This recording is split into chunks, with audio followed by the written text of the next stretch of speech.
Bard Dave. Thank you. Rally, rat queens, meet the rat queens. They're a mercenary family. From the town of Palisade, they're the crew with sass and sorcery.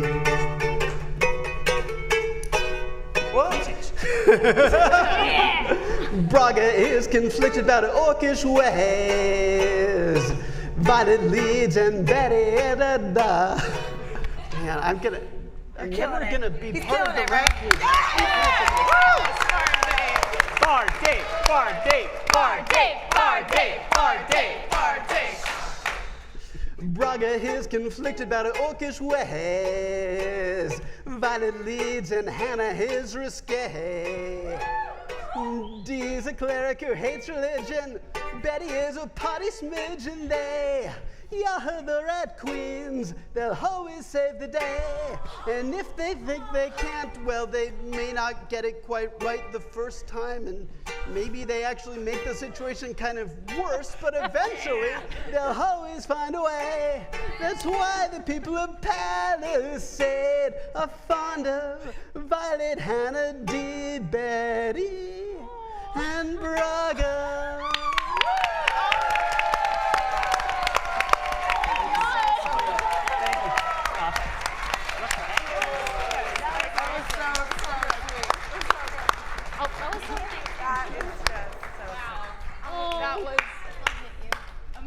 That was our show. Thank you. Yeah. Oh my God. That was my first time hearing that, so sorry I'm crying. That was so great. Oh my God. Thank you all so much. Ladies and gentlemen, welcome to the official Rat Queens RPG. I am your GM, Emily Rose Jacobson, and thank you all so much for joining us for our very first live show.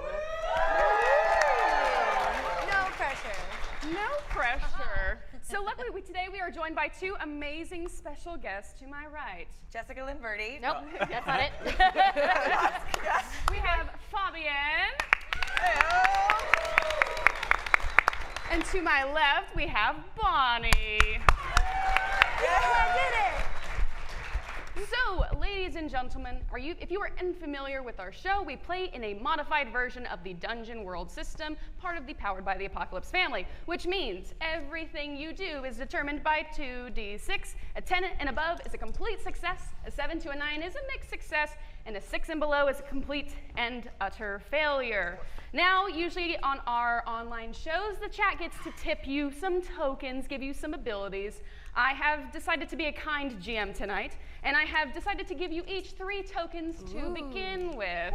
Use them sparingly. 3. I'm going to pretend these are my tokens. And what these tokens can do, Bonnie and Fob, essentially if you roll, say, a 6 and you want to make it a mixed success, you can spend a token. Same with rolling a 9. If you want to make that a complete success, you can spend a token and make it a 10. Ooh. Then, of course, we have the party itself has 2 second chances. You only have 2. What this is perhaps you ran out of tokens and you really want to get a nice re-roll. You can take a second chance, automatically re-roll, and then you will give us a narrative explanation of how that first roll happened and then how that second roll kind of either helped it or made it even worse. Oh boy. Okay. Wonderful, wonderful. I can't wait to fail. It's going to be a very fun time. Thank you. I just want to say a big special thank you all for everyone who is here and for everyone who is watching. We do what we do because of you. You are all amazing people. You are at our table every week. And if you're just joining us for the first time, welcome. We are so honored to have you here. Before I get choked up and cry during my entire session like a good GM, let's go ahead and roll that intro.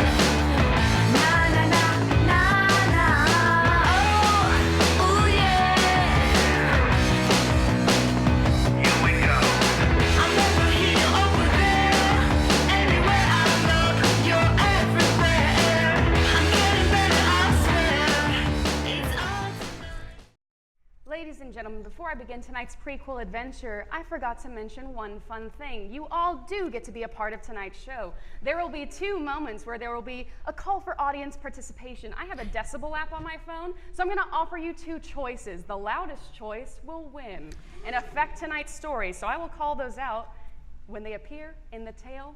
And let us begin. Are we allowed to vote because we have microphones and they're louder? No, you cannot vote. All right. Well, I mean, you say It's a good one question. thing. No, That's legit, yeah. I mean, This is not going to last. I'm telling you that right now. yeah. That's a fair rogie. We find the Rat Queens in a time without old gods, chaosiums, and prophecies. A time where they simply survived from job to job, drinking, adventuring, you know. We find Hannah, Betty, and Braga headed to the town of Millbell, a small wooded town to the northwest of Palisade. And joining them is the Rat Queen in training on her first audition mission, Maddie. no pressure.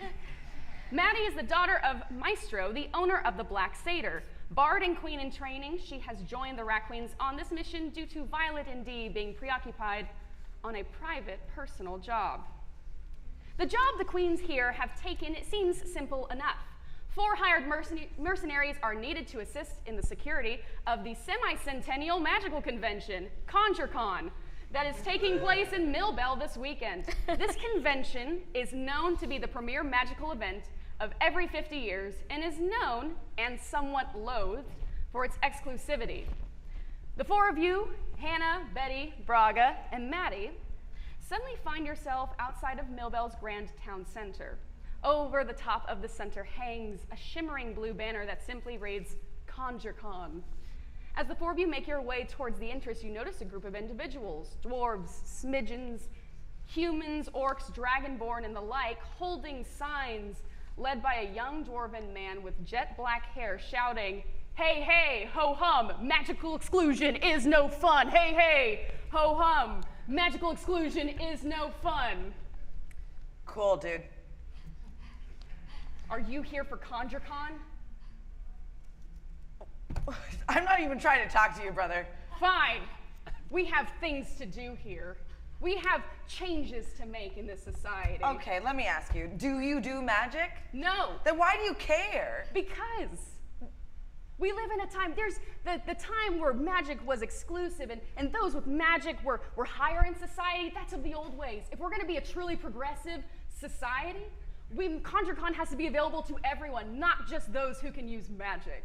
I'm like the lowest rung of society, and I'm going in there and can use magic. Just because I can use magic doesn't mean that I'm tip-top and tip-top. And I'm going in because I can just get in. I mean, I can just sneak in. It's not a big deal. There's such low security. It's not a huge deal, dude. Yeah, special guests. Ooh, special guests are the magic users who think they're so great. No, I'm just going to go in that window. It's really easy.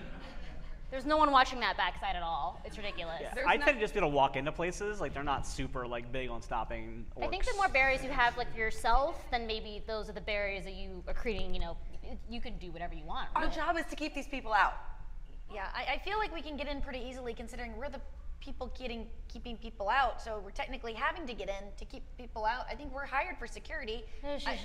Oh, you're working for the magical man now. I see it, yeah. Oh, Fine, go in. Enjoy your con, enjoying your exclusivity. We people who do adore magic, it's cool. We don't want to be a part of it. Well, actually, we do. That's why we're protesting, but it's okay. What's your name, brother? My name's Dex. Okay, see you later. Okay. As soon as you enter the main hall, you are greeted by a blinding, magnificent sight. The inside of this hall is decorated in shimmering and glittering cream marble with a plush blue carpet similar to the sign you saw outside of the center layered on the floor. Above you are enchanted candles hovering in the ceiling, gently bouncing, as you see owls flying to and fro. Standing anxiously in front of the info desk to the right, awaiting your arrival, is a short, stocky, older smidgen man with the curliest white mustache you've ever seen in your life. Standing beside him is a tall elven woman with slicked back hair. She wears a tight blue uniform, shades, and she wears a golden badge that simply reads mage. Hannah, there's Norks here. No one told me it's gonna be the popo. We're gonna be here.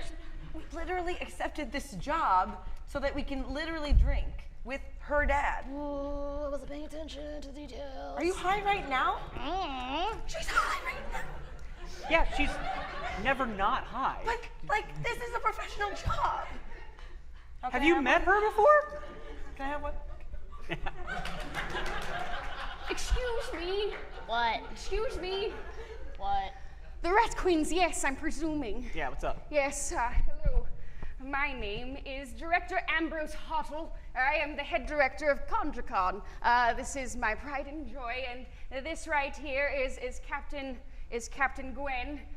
She is the head of security here at CondraCon, and well, yes, thank you for answering my missive so quickly. I know it was quite last minute, asking you to come here rather quickly from Palisade. Luckily, you are close, but yes, this is of the most utmost importance.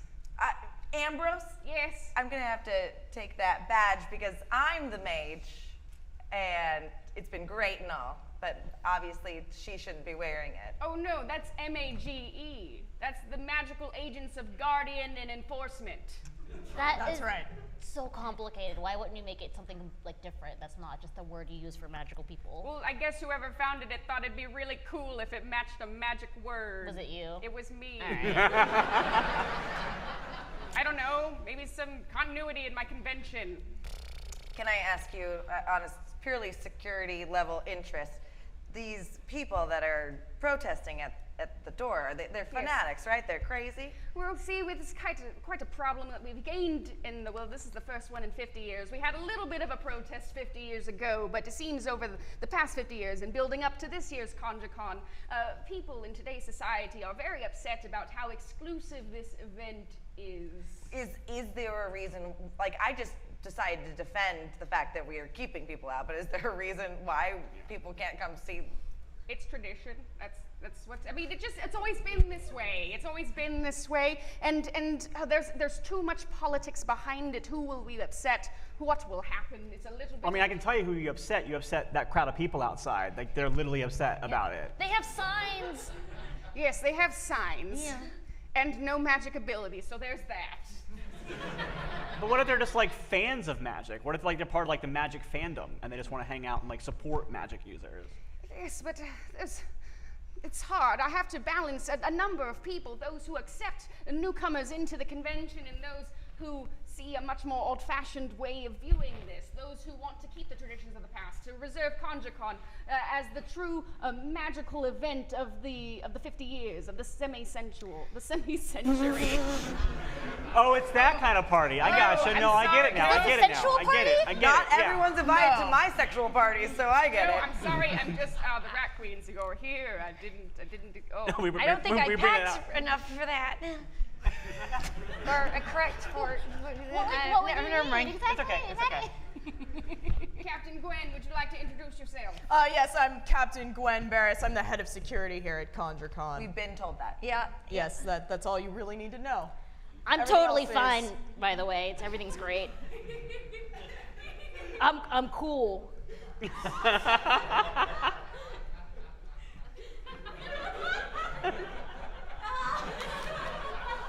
Cool, huh? Yeah, your eyes are piercing. Hey, just take it down a notch. Yes, Captain Gwen is quite piercing. She is one of the best magical enforcers I've ever seen in my lifetime. And well, listen, I must be frank with you. The reason why we brought you all here is of a somewhat alarming measure. I'll just get to the point. There's been a murder. There's been a murder at the convention. What? How do you bury that lead? Yeah. Well, see, we're keeping it a little under wraps right now because the public doesn't know. As soon as the public knows, I knew the Rat Queens. You are well known throughout the realm. Yeah, but not for discretion. I'm more like a rat. I'm more like a. Wait, you're not. Yes. No, like pretty much the opposite. Like, What? kind of what we do is just loud and heavy and hitting things. Listen, I heard you took down Riga. Yeah, you heard about it. That's our point. You heard about it. Isn't that good? You're you're renowned. Yeah, we're renowned, but not for keeping things under wraps. Never mind. Okay, we're in circles now. It's fine. We're getting paid. Yeah. Yes, you will We're be paid handsomely. We have essentially under 2 hours to find out who did this because, well, as long as we find the perpetrator, A, we can stop more murders, and 2, once we announce that there's been a murder, it's a lot better to say that we've also caught the person who murdered them, rather than saying there's a murderer loose in ConjureCon, and then ConjureCon will cease to exist, and I can't let that happen. Hold on. How did you make the logical leap that there's going to be more murders and that there wasn't just the intent of murdering one person? Maybe it was an accident. Obviously a serial killer or something. I don't think I'm qualified for this. I'm more of in training after the Rat Queen's title, so maybe I should, Hey, Maddie, and I wait grab her outside. by her coat. Like, this is a great opportunity for you to show us what you're worth. I also grab her by the coat, but much lower. Be cool, Maddie. You got to be cool. Totally cool. And totally cool. I push her face out of the way. I'm like, Smidge, come on. And I slowly put my arm down on both of their arms to let go of any. You got this. It's cool. We've been talking about it. We've been training. You're practicing your sword work. You're gonna be great. And Yeah. then you came up with that serial killer theory on the spot. None of us thought of that. And then I awkwardly step in. Do we have a problem here, ladies? No. I mean, there's a murder. Do you want a problem? You see Director Ambrose suddenly appear within the middle circle of you all. No, I love this. This is a lot more discreet. I like this huddle. So who was the victim? Who was murdered? Let's walk and talk here. Come with me. Oh, we're headed to, the murder scene. What happened was, in the VIP lounge, we have a few notable members of the, yes, all right, we're walking. Where are we going? We're walking. We're headed to the VIP lounge. It's up down this corridor. You're gonna take a right, and it's going to be the double doors. We're all method actors. All right, so. Walk and talk. Yeah, you said walk and talk, so we're walking. Yes. So, I don't know, perhaps you may have heard of her. All right, we're at the doors. Okay. That was short. Yeah. The right VIP there. lounge is very Yeah. convenient. Feels like walk and talk was an oversell of what actually happened. It was more like okay. Madame Melaine, perhaps you've heard of her. She is a renowned sorceress, one who is a guest speaker and teacher at Mage University quite often. Oh my God. Madame Elaine? Oh, were you a student there? Yes, but also, She got kicked out. bitch. It's like common knowledge. I know, but it's my story. You sound like you were having trouble telling it, so I was just being a good friend and helping. You're just so high right now. Just because I'm confused, so by Mage University, you mean the University for Mages and not the MAGE's Academy of University? No, that's Mage Academy. Oh, okay. Good. There's that's M-A-G-E Academy. MU. There's Mage University. Yeah, Mage U. Madame Elaine, I can't say she was conventionally a wonderful being, but she was the only teacher that liked me. Well, that sucks. Yes, it's quite unfortunate. She's one of the heads around here of ConjureCon. Oh. She is on kind of all the VIP members that have arrived today are all heads of the Council of ConjureCon. They help make decisions, decide the panels, come together to decide what happens at the convention every 50 years. Why would someone want to kill her? I don't know. That's why I've asked you here with Captain Gwen to help find out. I'm worried that if someone wanted to hurt her, then perhaps the other VIPs or even other guests at the convention are possibly in danger as well. Okay, so if you're going to hire us, we'll do our job. I have a question. Yes. Were there any, you mentioned earlier these debates about balancing, changing the con and tradition and stuff like that. Was Madame Elaine involved in any decisions that were seen as controversial and maybe caused an uproar that might have made her some enemies this year? I can't say that I was a part of those conversations, so I don't know exactly, but I know that it's been rumblings within the VIP community for some while. So your finger isn't on the pulse. Of your con, cool. Well, Listen, you didn't ask me what happened to me in the last 5 years, so maybe I had some other things going on that didn't let me be involved with my company as much.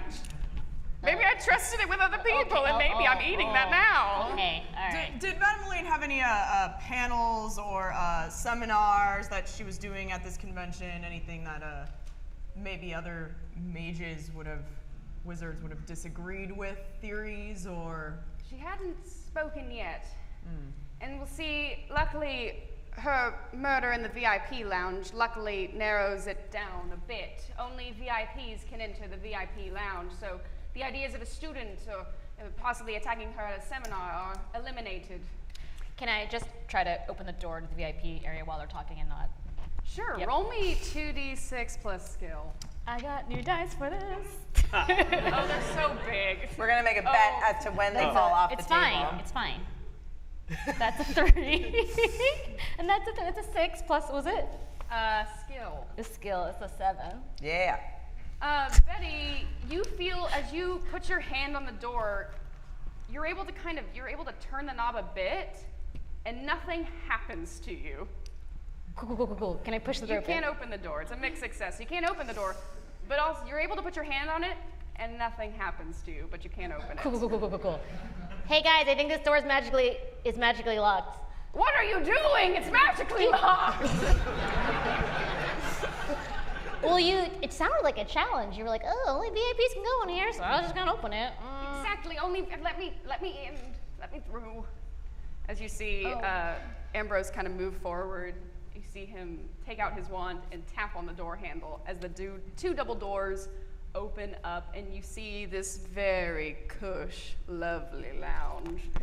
There's plush velvet couches, a long dining table covered in a variety of finger foods, refreshments, and even an ice sculpture. Ooh, In the of what? corner is Of what? It's a swan. Okay. Ooh. Kind of boring. Yeah. I don't know why I oohed it. It wasn't that like I was just kind of like ready to do it no matter what it was that she said. Yes. I want to lick it, but I won't.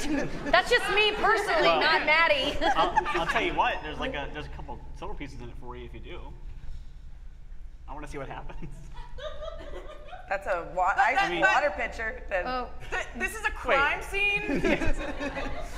I feel like I'm slowly turning into Betty. What's happening? Did I eat a mushroom? What's wrong with me? Listen, I don't like everything, just the good stuff. Okay. As you keep examining the room, you see that in the corner is a small golden enchanted harpsichord whose keys play with no physical player. It's a sweet, melancholy tune that floats through the air as you find yourself now staring at the body in the middle of the room.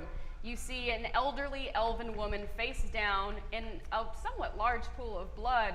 Her beautiful midnight blue robes have now turned purple. Well, this is it.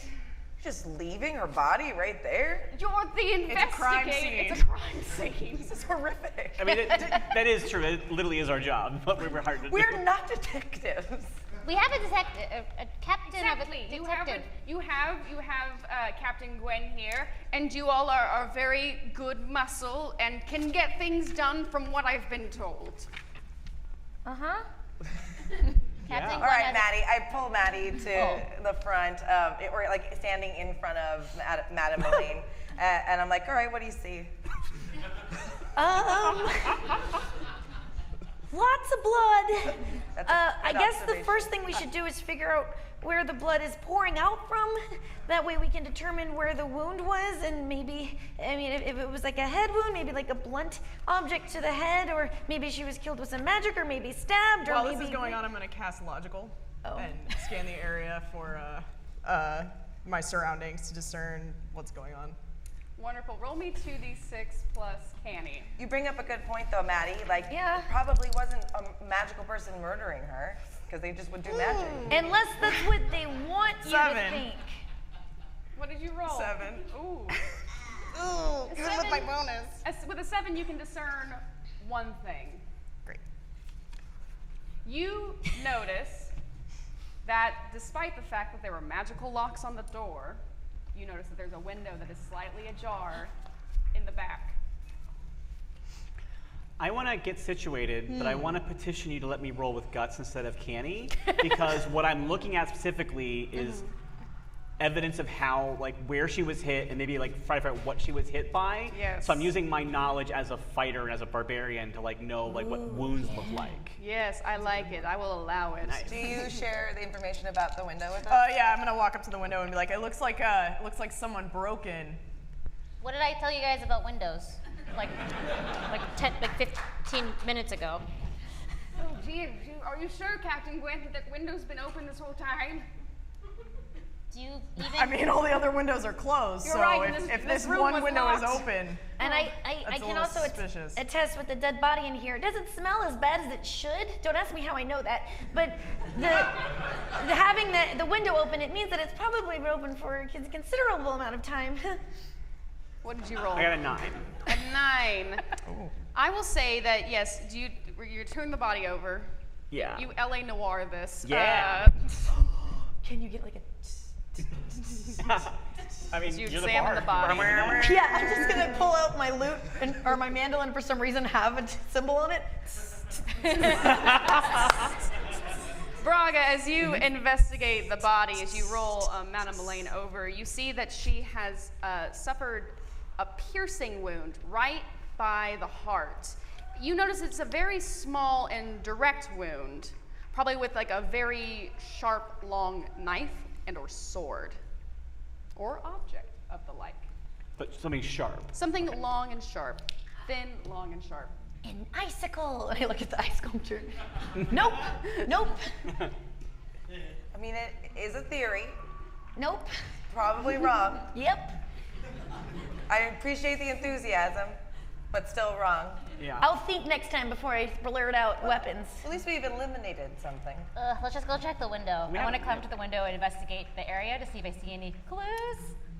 All right, roll me 2d6 plus. Annie. Okay. That's. Oh, does that count? Yes, it That's does. Yeah, six- you okay, can put it- that's you can put that's it- six you can put a lucky. thing on You top can't wait of for it to roll again. Oh, that's a 10 plus Kenny, 12. Yay! Wonderful. Yay, fate. Put this on a poncho. This was a bad She's idea. climbing through your window. She's Betty, as you climb up and you start to observe, you notice that, how strange, this window is open. There seem to be no broken tree branches, so it doesn't seem like anyone climbed in. This is you're still in the first story, so it's not like anyone kind of came in from an angle. You do see impressions on the ground of what appear to be possible footprints, and then about 5 feet down the way, almost incredibly clearly, you see one of the protesters' signs. Hey, it was a protester. Or they could want us to think that. Exactly. That's what they want us to think. Why would Is they? it covered in blood? What?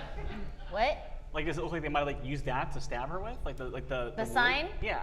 Not the stick for the sign, not the actual sign. I don't know if I can perceive that from this far away, but it looks like the footprints lead to that protester right there. That's standing right there.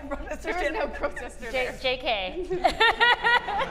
Betty. Where outside. Betty. What? She's You're so hallucinating high. people now. This is bad. Lick the icicles. It's Lick actually pretty normal. Lick the unfortunately. swan. Get some water. I'm just saying, maybe we should interview the people outside. It sounds right. Perhaps let me go and fetch the VIP list as well.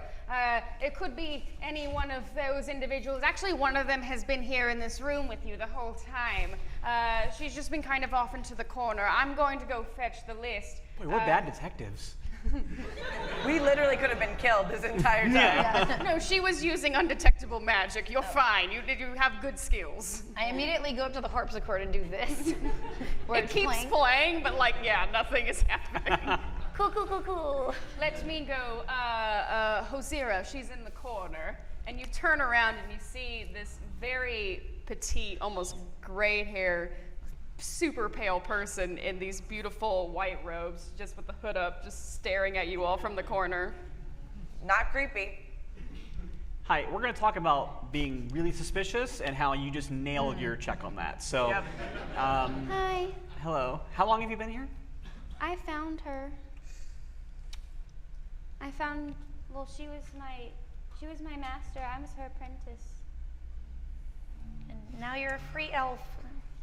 Oh. Oh, I'm actually just a half elf, but I appreciate you thinking I was something as high as an elf.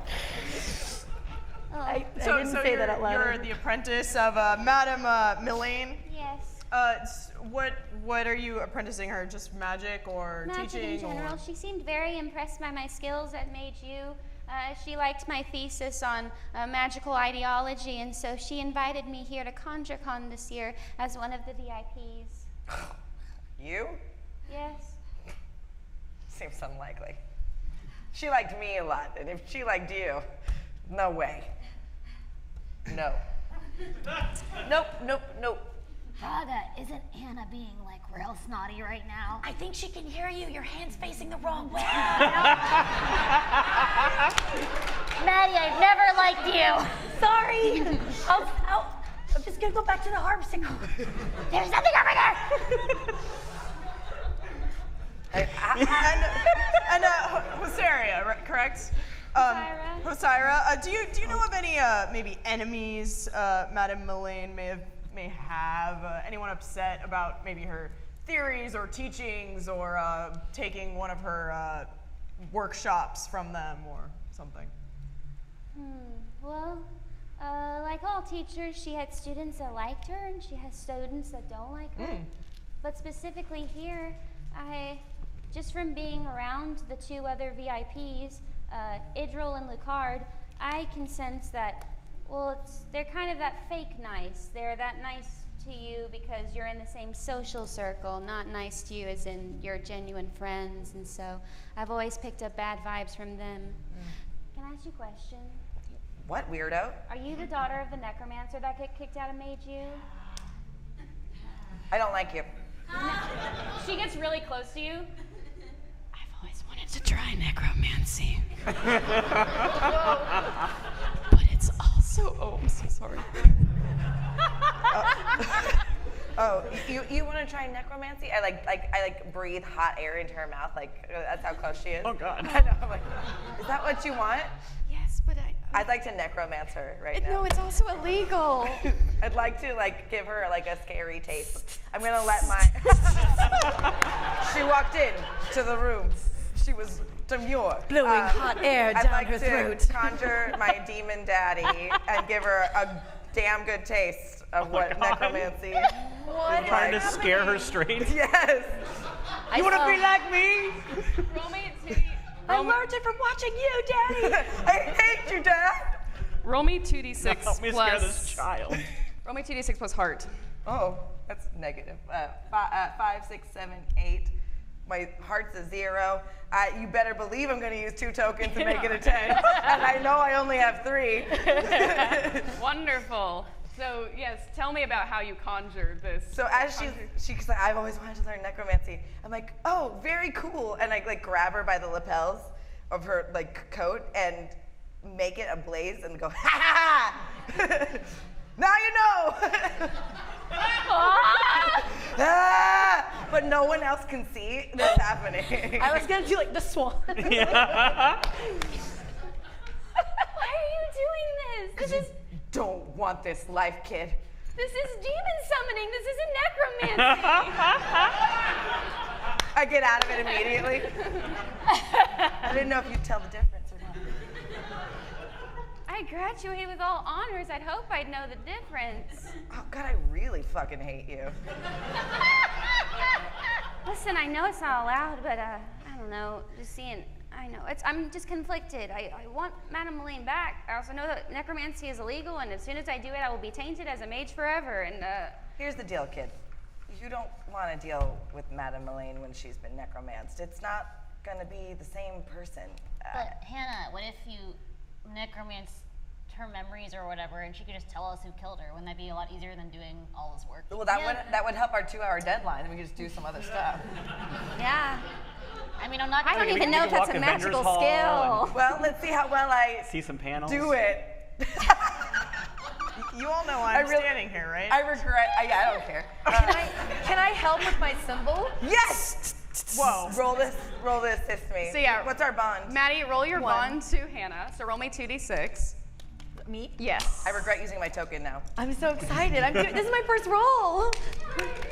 No, it's okay. You don't have to clap. It's not that exciting. Ever. I've never rolled dice before, you guys. This is weird. Is this what it's like?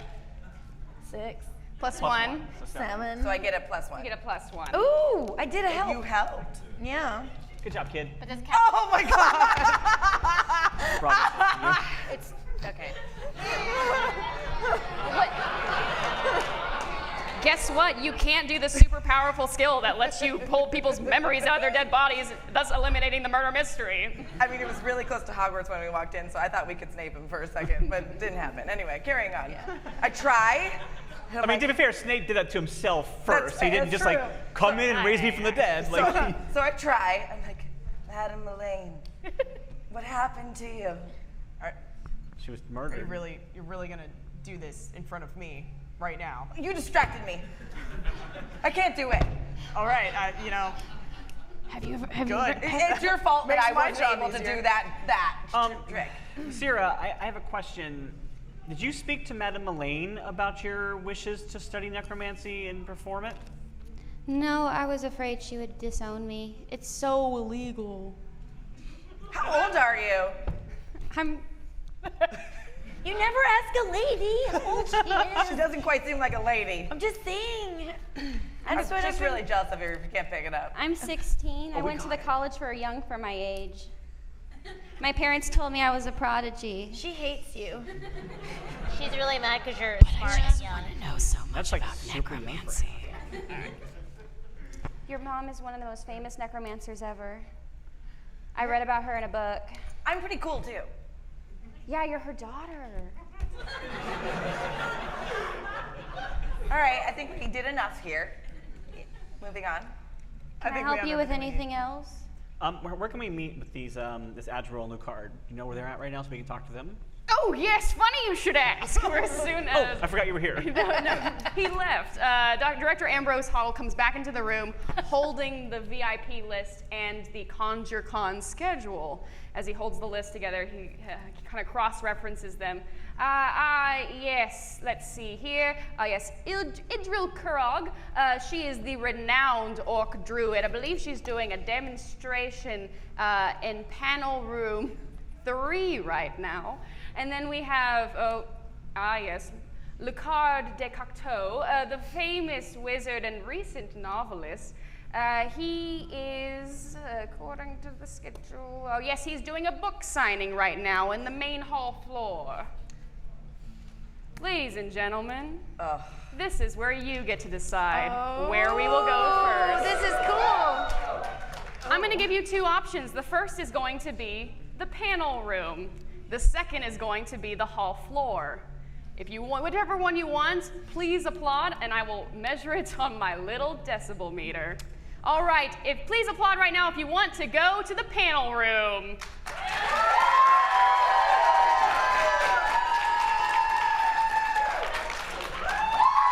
All right. Now let's see, applause right now if you want to go to the hall.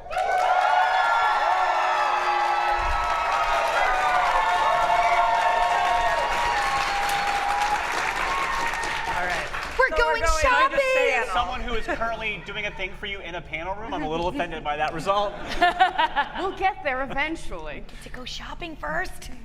Wonderful. So the 5 of you start to make your way through ConjureCon's halls and into the main hall where there's vendors galore. You see all of these stands, like the ceiling above in this hall is incredibly magically enchanted. So in one part of the room it's night, it's a beautiful full moon with all these stars, and you see like a shooting star and some fireflies flying across the space. The other half of the room, the sun is shining bright, there's a few clouds here and there, and there's birds, just magical birds, ledging on perches. Birds. Are there like magical items and stuff for sale? Yes, there's a ton of vendors. There's vendors that are selling magical accessories, clothing, books, handmade leather journals, pins for magical wear, a number of potions, potion making, cauldrons, the newest cauldrons, the retro cauldrons, and ingredients galore. Is there a booth that might have a potion that might enhance one's powers of magic? so that one's rolls might be more successful. Only or get 3 might, tokens. might be called Yeah, is there a cheater's tokens. booth? Huh? Is there a cheater's booth? Hannah, Or a smart person's booth? Hannah, you look over the side and you see this elf in like this tan trench coat who's kind of hanging out. He's got a table that's not decorated. It's just a standing table, and he's got just a sign that says "good potions and stuff." I'm gonna be over here, like obviously inspecting the other booths, so you can, Can't tell that you're watching. No, me? yeah, Oh, I'm great. obviously. I drag Betty with me because either he's got drugs or a potion. Yeah. And I lead Maddie away from him because he either has drugs or potions. Correct. Let's see. What's happening? Woo! Let's look at these journals. And I kind of like go over and I look actually really interested in the journals and nothing else. I'm afraid to look at anything else. I'm like, journals? They're like, we've What?" got some magical weapons. No, it's okay. No, it's fine. Oh, right. Nope, I'm good. I'm happy with I my... handmade those journals myself. Well, good. Are they magical? No, they're just made with the magic of my heart. I want one! Oh, I would be so appreciative. I appreciate anyone who supports my art. Oh, this is getting too real. How much are they? I like you two. I'll give you a deal. I'll give you 2 for, they're usually about 1 for 25. I'll give you 2 for 30. That's a really good deal.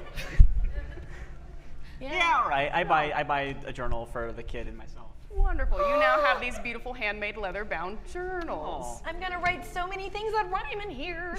I'm not much of a writer myself. I just thought, it was a good deal. I should get it. Matching journals. She doesn't care. Hey, you want some good potions and stuff? I want some bad potions. Wink. No, all I got is the good potions. Okay, Trust fine, me. Wink. idiot. Then I'll take your good potion. Anna, you have to say wink and then also wink back to him, or else he doesn't get like the signal. Oh, got it. Wink.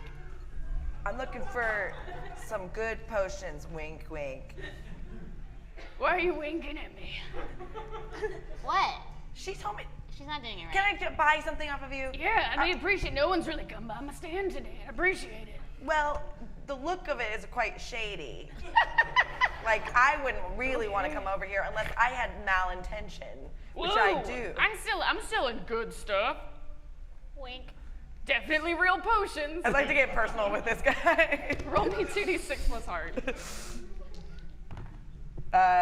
6, 7, 8. I get to ask him one question? Yeah. Who do you... Oh, do you know anything about the murders? There's been a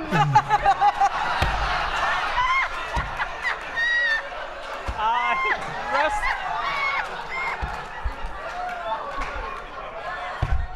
Hey. What did I say? Not known for our discretion.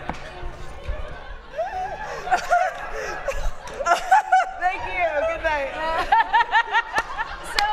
So traditionally in our Twitch shows, I get to make a GM move if we hit a certain goal. I'm making a GM move right now. The rumor mill has now started at ConjureCon that there has been a murder. We were doing so well for like 20 minutes. Yeah. You see this shady elf vendor just like, oh, there's been a murder? I'm gonna get out of here. While he's distracted, I want to steal his potions. It's a win-win, I think. Roll me 2d6 plus skill. Yoink. 2 duckies. Aww. 1 big ducky. That's 3 plus 1. That's a 4. I'm gonna use all 3 tokens to make it 5, 6, 7. Because We this also is have important. 2 second chances. Oh, I should do that one then, huh? All right. Second chance. It's worth it, right? Yeah. Hey, Oh, wait. When you're high, you Take a think chance, everything's take a worth chance, it. Take a chance. Okay, done. Change it down. Abba Oh, makes God. it 2. Oh. That's a 5. I'll use 2 tokens to make it a 7. You can't use tokens and on a second chance. Okay, I get a 4. So describe to me how first you fail and then you fail again. While he's distracted, I try to like sneak behind him and lift up the back of his coat to like take some potions. But while doing so, I am distracted because he's very, very stinky and I do not like it. So I go, oh man, take a bath, and I just kind of slap his butt away. As you slap his butt away, he like falls, and you start to hear all this glass break inside of his jacket. Oh. Oh my god, oh my god. Are you the murderer? Let's go. Run away. We run into them as we're leaving the journal thing. Hey, look, before the cop comes back, I have a theory, but I don't want to like run it by her yet until we know. Okay. Well, we can talk to these VIPs, but I'm getting a weird vibe off that girl, the student. Okay, but not just because you don't like her. I'm saying she was really adamant about wanting to practice necromancy on bringing Madame Melaine back from the dead. Like that was like her first thought. I think she might have done it so that she'd have an excuse to do murdering your professor at a magic con and then, oh, I have to use necromancy to bring her back from the dead. Like, might have been like a way of doing that. Is that entrapment? What's entrapment? I mean, no, it's just a theory. It sounds like it. No, I mean, not at all. It's not entrapment because I didn't make her do it to. Double Jeopardy? No, Betty. I actually don't No, know. it's a premeditated theory. murder. Okay, cool. Captain I think when I walk in. Yeah. So have you found anything suspicious? A journal! Oh, not suspicious. That guy in the corner is messed up, and he definitely did it. Are the potions affecting him because they broke on his body? No, they were water with colored dye in them. We solved one mystery. I'm gonna like use whatever my mage device is to contact my other security and be like, we have a 2405 in the dealer's hall. Thank you. Roger that. As immediately you see these two blue pixie-like bubbles kind of fly into the hall, and all of a sudden they just appear into other magical security guards. These two twin male elves, as they pick up this guy and start escorting him out. As you hear him, he's like, oh, he's covered in glass and water. There's been a murder. They told me there's been a murder. That guy's crazy. We murdered his career. He'll never work in this town again. That's the only murder that happened here today, folks. And Good job, Betty. On that note, you make your way throughout the hall, passing a number of booths, vendors, art, journals, magical items, etc., until you reach the back of the hall where you see a lining of tables for the book signing. And sitting at the centermost table is this beautiful, like gray fox human male who's wearing this mustard suit that has ruffles on the shirt. He's got ruffles on the sleeves. He's got this beautiful, like, quill pen, and it's actually signing the books for him, and he's talking, but there's no one really there. He's just kind of, like, waving to people as he's just signing books for no one. That's so sad. Why don't you buy a book from him, Hannah, if it's so sad? Oh, hello there! As he sees the five of you approaching. Oh, yes, have you come to see my book? Actually, I'd like you to sign my journal because we spent all our money on this journal. But if you could sign that while we ask you a few questions, I think my friends have a few questions for you. About your book. About your book. Roll me 2d6 plus heart, Maddie. Oh, thank God.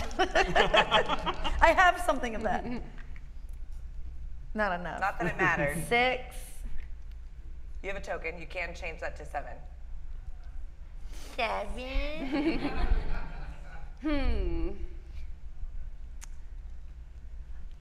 I'll sign your journal, but someone's got to pay you to ask me a question. This is a sign and autograph experience booth. And a paid Q&A. Yes. Hey, cop lady, do you have any money? We have to solve a crime. How else are we gonna do it without money? All right, and I pull out a coin, a gold. Wonderful, thank you. I will answer your questions. Make it out to Maddie. You see the quill just kind of floats over. Oh. Make it out to Maddie, I tell the quill. To Maddie. And then something cool and personal. Like, so I can tell my friends, like, it's like we knew each other. Do you even know this person? No. Yeah, okay. But what Continue your dreams of being an inspiring writer, and maybe one day you'll end up like me, smiley face. Never mind. So, Professor Licard? I'm not a professor. I'm just a personality. Oh. But I appreciate. I do have an honor professorship at the Mage U. I've been there for guest speaks. I'm one of the heads here at ConjureCon. This is one of my favorite events. Yes, but your Interesting. question. I'm sorry I interrupted you by correcting who I was. It's interesting. I thought that all of the speakers here were professionals in the industry, but you are just a personality because of your book? Ooh. Roll me 2d6 plus guts. I'm gonna say that's a get sassy. I might like this one. Okay, cool. 9. A 9. He kind of looks at you.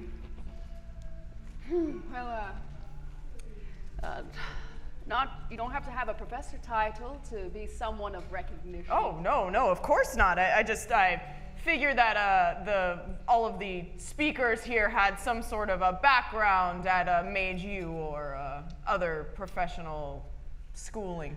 Right. You're not like a real professor like Madame Elaine.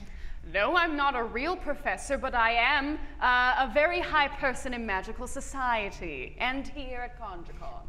Oh, so do you know this Madame Elaine at all? Have you met her? Yes, we were on the council together. Oh, right, yes. Council. Her and Idril and I. Why? Has something happened? Oh, no. We just... Why would you think something had happened when Nothing's we asked happened about here. someone's name?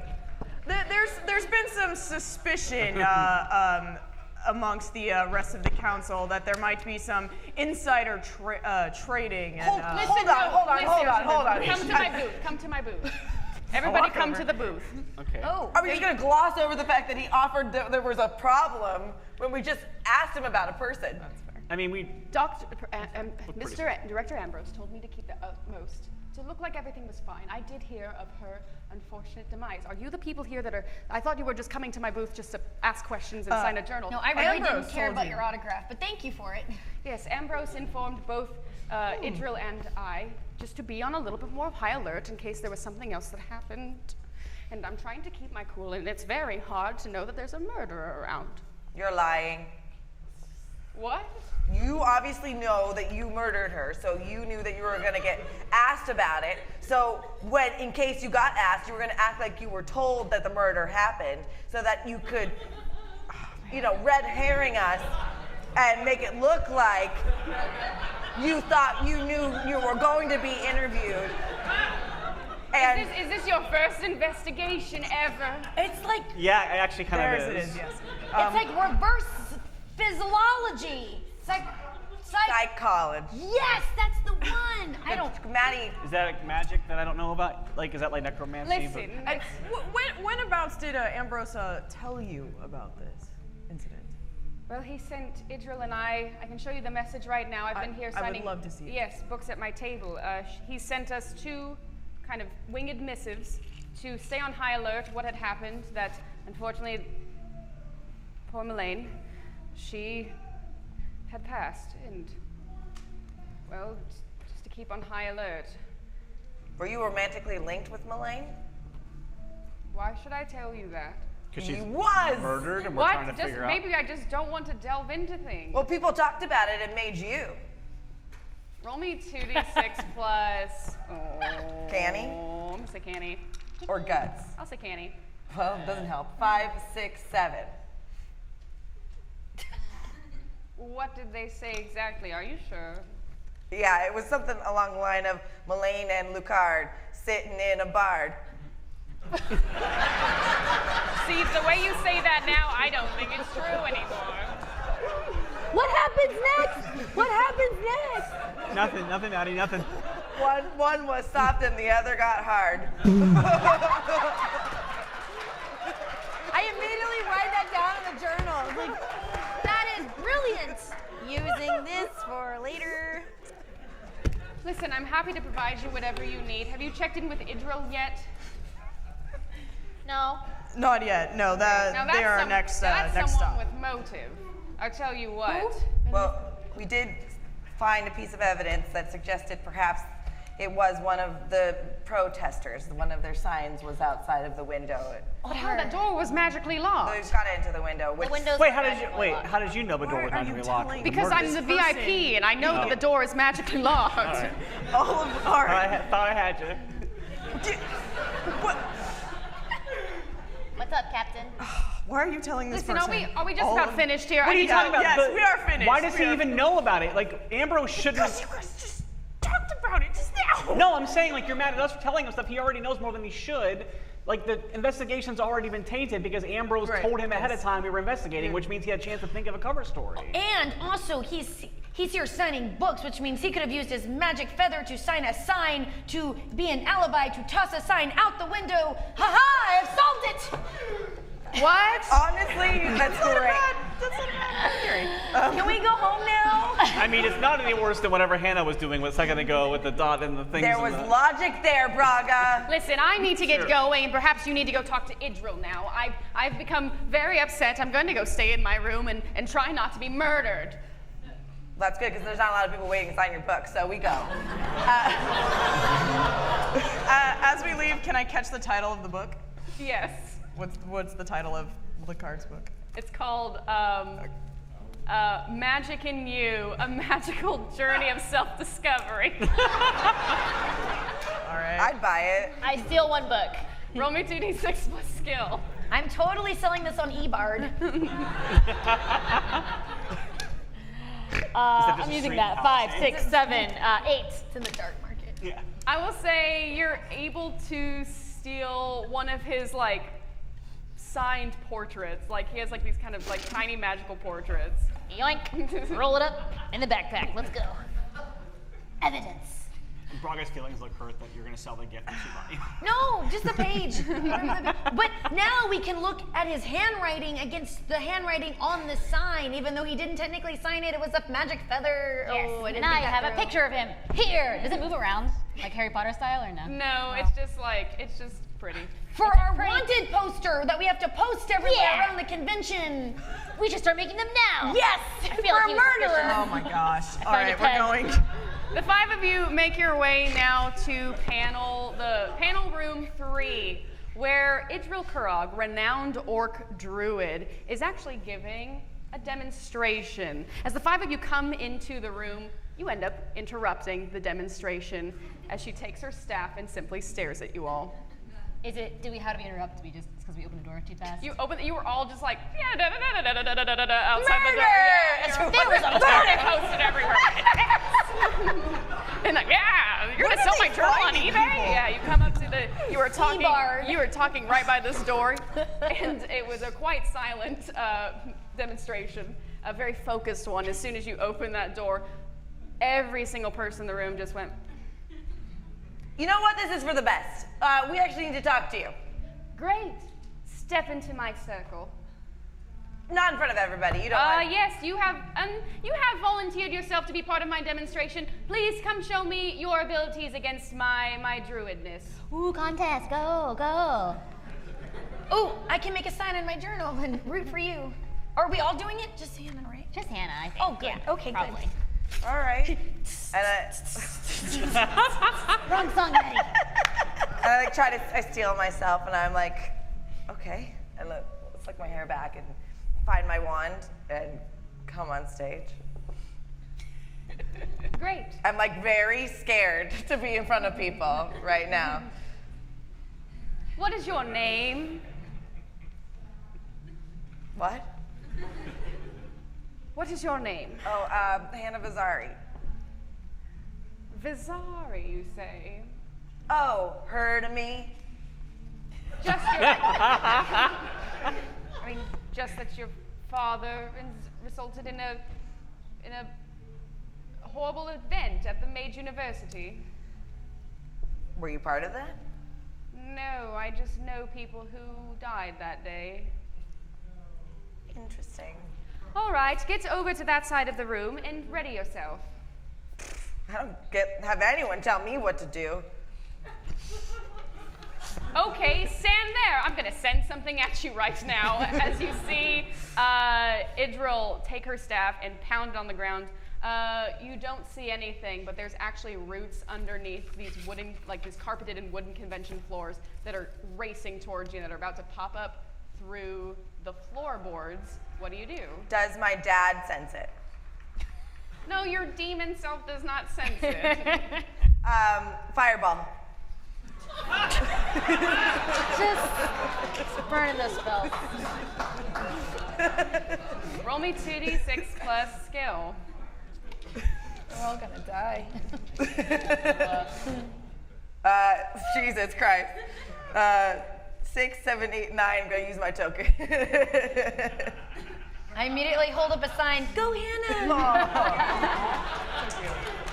And so I touch my wand down on the ground because I feel it, like the rumbling towards me, and my fireball is so good that right as the roots begin to surface, the fire goes into the roots and disintegrates it.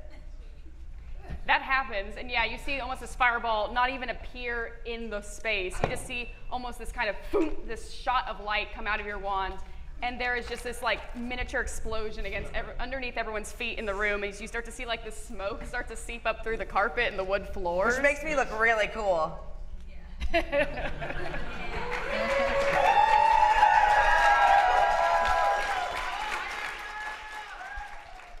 Impressive in that you were able to stop that. Not so impressive, your spell choice, fairly amateur for any level of mage, wizard, witch, you name it. Is this like shaming hour? No, I'm just saying you could have been more creative than Fireball. She uses it like every time. It's a pretty standard I mean, spell. it got the job done, though. Like, I believe in you. Thanks, Maddie. Welcome. Listen, if you just want to use me to make yourself look better, I'm not going to be a party to that. I like your stuff. You just said you didn't. Maybe life is just a game. Everyone, please, thank you. The panel, unfortunately, is ending early today. I believe I have some guests I need to talk to. Thank you, everyone, for joining us. As all the other witches, wizards, warlock, a lot of druids in this room. Just a lot of druids and, like, one bard. You're not the only, yeah, you see. The one, like, I see you. They've got, like, important. you see this bard walking out, and they've got, like, a flute, and they go, like, boot, and they just, like, a toot as they leave. Did you hear that? He tooted. yeah. He tooted at me, I can tell. That's how we flirt. He tooted. I didn't think bards were attracted to other bards. I don't know, man. We don't have a lot of options. Captain Gwen, it's very Yes. good to see you. It's very nice to see you too. Tell me, Is this about the missive that the director sent? oh, you got one too. Yes, Lovely. Do you mind if I take a look at it? of course. I feel like everyone has one of these notes that say someone was murdered. As Idril pulls out the note from her cloak and hands it to you. Is the handwriting similar to the other note? Yes. Is the handwriting similar to? Okay, let me see that. Let me see that notebook. Is the handwriting similar to that notebook? Roll me 2d6. Ooh. Context clues. Can I use my logical spell again to try and bump? No, okay. Emily, no like 2d6 plus skill. 6, 7. Token. You have token. Oh, Well, no, not enough. Because you used one of them, right? Oh. I did. 7's a big success. Second chance. We do Take a have chance, one. take We a only chance, have take a 2. chance. Oh, Yeah. We have less than 2 hours. Take a chance on. Yeah. Well, yeah. No. All right. No, I'm not gonna use it. They don't look similar. Because you got a mixed success, there are like moments that like look similar, but it's almost like the spacing is a little different and the size of the text is a little different. There's some like the curve of the Y and like the little dot on the I looks similar, but it's not enough. I see. These are similar. Interesting. What's interesting? I don't Please, know, would you like what- to enlighten me on what you're Oh, thinking? no. It's just, Have you it's, come to interrogate me? no, just ask you some questions. Why did you murder Melaine? It was you, wasn't it? Oh, see, that's the laugh of a murderer if I ever heard one. Yeah, that's not the face of someone who didn't murder. I'm just saying. No, it's just, it's. Who asked the question? I did. GM. Roll me 2d6 plus heart. Oh, God, that I have none of. 6, 7, 8, 9, but no tokens. So I'm just going to keep it at that next success. Listen, I'll be honest with you, I was not a huge fan of hers. Did not like Melaine that much. When you are an orc coming up as a powerful magic user, there's a lot of people who look down on you and those who don't support you in your growth. Melaine did not support nor discredit me, but simply stood to the side. If she is such this person in magical society that believes that everyone should be a part of everything and that is encouraging of everyone, I was sorely disappointed that she did not support me. So yes, I have somewhat harbored ill will towards her, yet I don't believe death was the answer she deserved. I believe her. I think it was Lucard. Wait.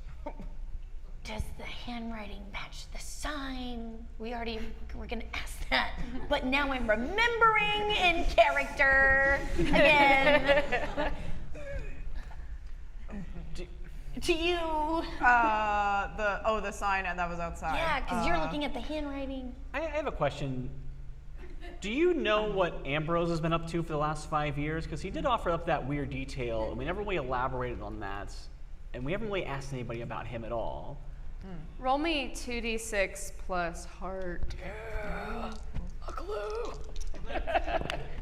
Okay, that is a 6. I will spend one of my tokens to make it a. It's a 7, so I'll keep it at 7. Wonderful. Because I won't get it. Actually, you know what? Why not? I'll spend all my tokens to make it a 10.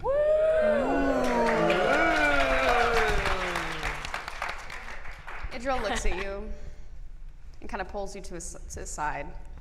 Listen, I think I've heard of you. You're Braga, are you not? I am Braga, yeah. This world has not been kind to either of us for a number of ways, but the fact that you're here and you're doing what you're doing, keep going. This world is full of horrible tumbles. There's going to be people who put you down, like some people here, but I like your stuff. I like who you are, so I will relay this information. Ambrose lost his family to an unfortunate disaster. The house caught on fire.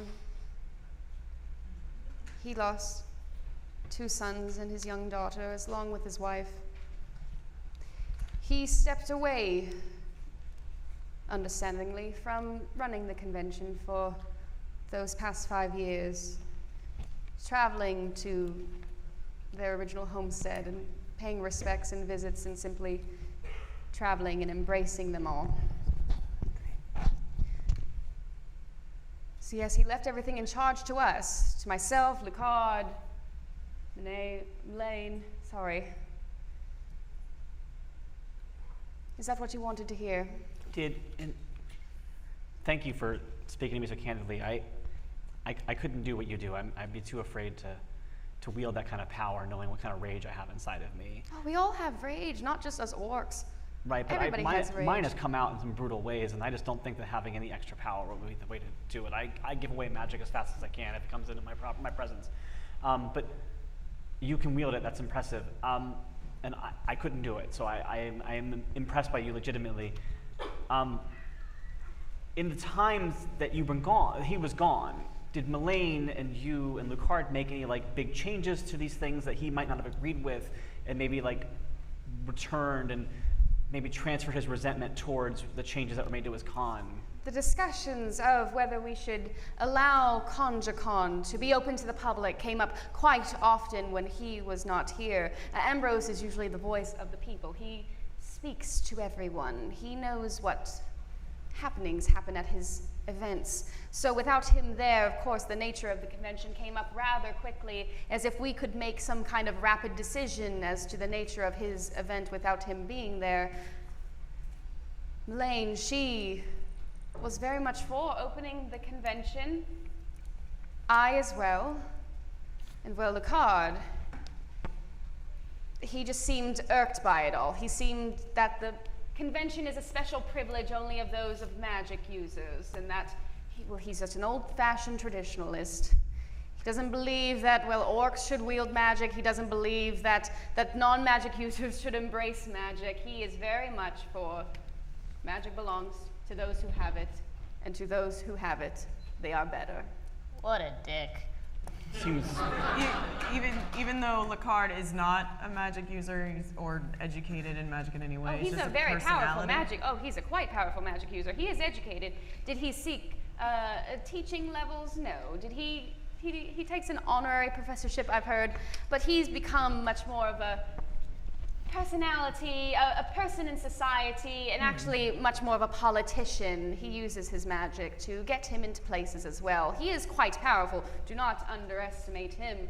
But, yes, he was not on the same page as Melaine and I.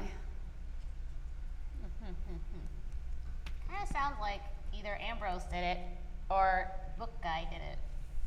So I'm not counting out that student either. Are we finished here? Do you want to help us? I would if I could, but you seem to have 5 people. That seems very good. You've got Captain Gwen here. Yes. I technically don't. I'm still in training. And we don't want anything suspicious if you miss any of your other workshops or events. Right. Are you in training? I will give you this advice. Keep following your heart and your passions, and you will be rewarded. I got a journal. Wonderful. Write down all the things you feel when you use your spells in there. And whenever you feel disheartened or frustrated, look upon that list again. Remember those feelings, those inspirations. And no matter how difficult a spell or a situation will seem, your magic will return to you. She's awesome. Thank you. Why are you looking at me like that?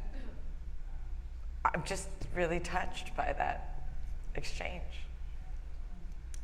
she has that kind of face that everyone thinks, like, when it's at normal rate, they think she's being mean. Yeah, she scares me. sincerely Yeah, touched. she's just, it's like a resting No, this is a face. this is a sincere Hannah face. I She always looks- think she's mad at me. And she usually she usually is. This is Yeah, a nice I face. know. Yeah. This is me being happy.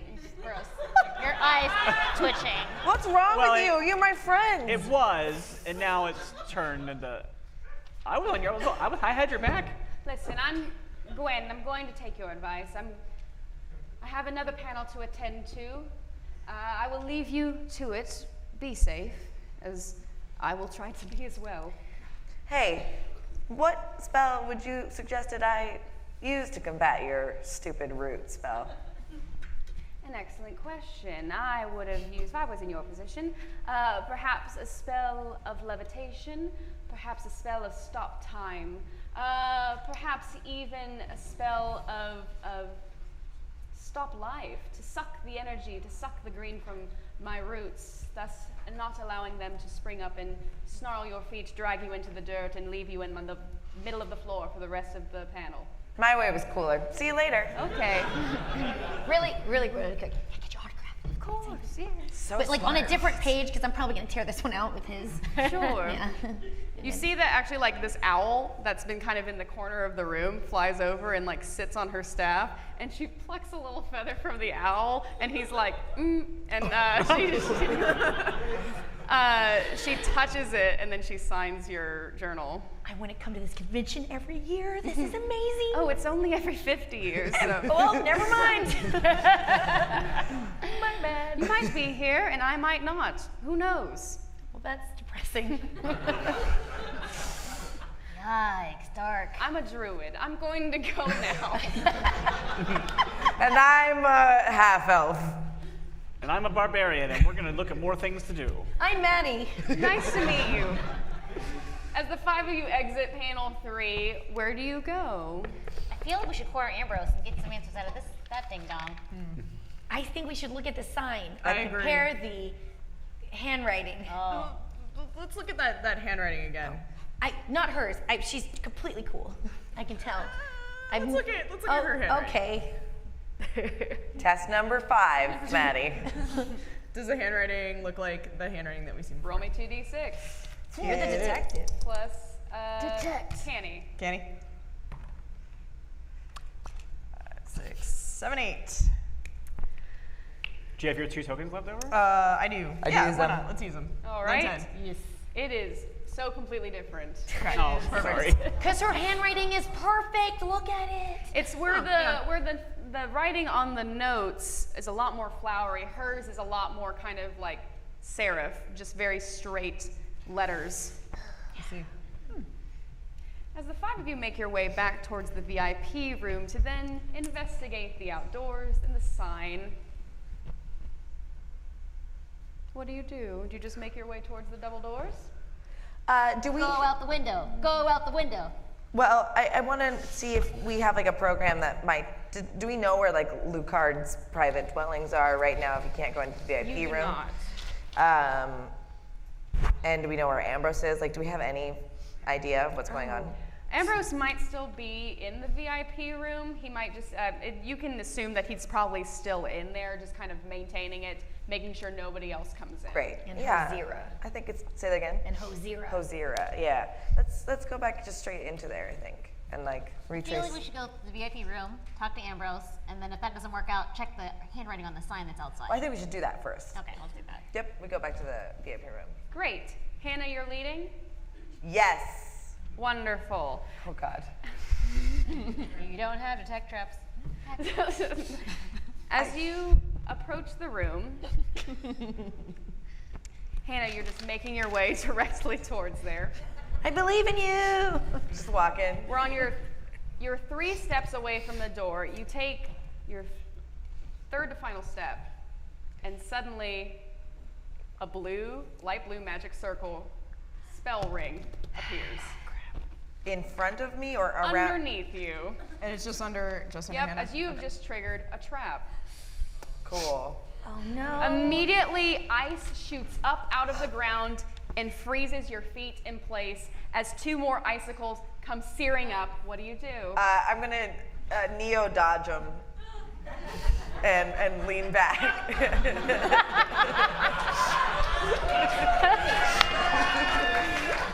You can try. Yeah. Roll me 2d6 plus skill. Canny. That's his quick Define thinking. danger. I was just giving you skill Oh. because of your neo skills, but no, roll canny because it is quick thinking. Oh well, that didn't matter. 6. I'm gonna use my second chance, guys. Great. Sorry. We're all gonna die. Well, yeah, no, I'm not going to. no, it's okay.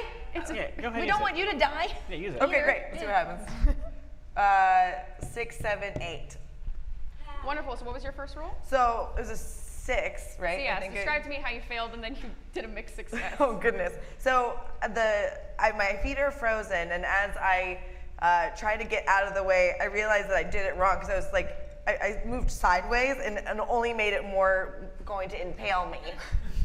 And then did a side physical thing, like so I kind of look like one of those balloons that are Twice at in the one gas day. station. And Second so- game in the day that's come up. Yeah, so it's like the success is that I didn't really look cool doing it, but I've wrapped around different parts of the icicles. But now that we know you're on clearance, Yeah. Wonderful. Hannah, because it was a mixed success, unfortunately, one of these icicles does manage to just kind of swipe your arm, and you take 2 points of damage as you have this nice kind of fresh cut on your left arm. Fresh I cold. grab out my axe and I kind of like hit the ice by the bottom of her foot. Not her foot, but just trying to break the ice so she can get out of it. Braga, unfortunately, as you came from a different angle, you stepped and Okay. triggered a magical ice ring as well. So suddenly, the blue circle surrounds your feet. You have your feet frozen as 2 icicles shoot up towards you. What do you do? Knowing what just happened to Hannah, I like swing my axe as the icicles come out and try to like break them as they come out. Roll me 2d6 plus skill. Okay. This is defy danger, but you're using your training and knowledge. Okay, that is that's a 9. Wonderful. I will say you were able to, with your axe, you're able to really nicely swipe both of them, but unfortunately they were a little too close to you, and so instead of getting impaled, you just kind of get scratched in the legs because you've kind of chopped off the top, but it still kept moving for 3 points of damage, so you caught a nice cut on your leg. Okay. Can traps take damage? You can eliminate them. I want to go full metal. Describe to me full metal. I don't know. I just. No, yeah. Do it. There's not so. The bards can only do so much. I want to do a metal hurlant, and when I shout or play with a shattering note, whatever my target takes can take 10 points of damage, or 1d10 of damage. But I want to like go like, wah! And like try and break all the ice. Yeah. This is what I like to call my icebreaker. Nice. Wonderful. Nice. Roll me 2d6 plus heart. Okay. Because I'm like, my friends. Well, sort of, we're more of acquaintances. I look up to you. Okay. I thought we were friends. I'm gonna use my. Oh, I don't get a second chance, huh? And tokens won't do anything. That's a really bad roll. I'm just gonna make annoying noises at you. 5. I rolled a 5. I guess I can make it a 7 if I use these. You can. Yeah. You can make, yeah. I wanna shatter it. This ending is gonna be really rough on us. Yeah, we're all gonna die. It's fine. Murder. So I'm just gonna pull up my lute, tune it first because that's important. No one likes an untuned. Oh, it's a mandolin, by the way. I made sure. Of that. Okay, and then give it a nice big like strum and go. Wah! Yes. Sound people on Twitch, I am sorry if that hurt. My mic just goes out. Everyone leaves. Oh, I cleared the room. That happens all the time. Oh dear. And then I roll a d10 for damage. Is that no, right? we're like, these are modified Dungeon World rules. So. Ooh. Okay. Yes. So essentially, what you do, because it was a mixed success, so you. Actually, I'm going to decide for you.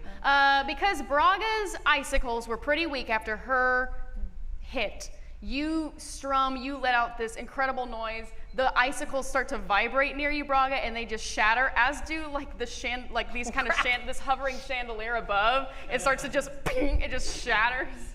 And Hannah, your icicles by you start to rumble, but they don't shatter. Can I heat up my body so that the ice melts? Do you mean you want to cast Fireball? Sure. All right, roll me 2d6 plus skill. Yeah. We're so incognito. There's a 5. You try to summon this fireball, but it's almost as if the ice that just cut you has almost sent this magical chill throughout your body.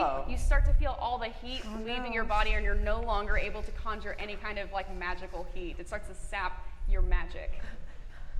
All right, this is terrible. Are you guys done? Can I do this now? Oh, right. Stepping into it. I mean, I watched. She knows. All right. I'm gonna dispel magic.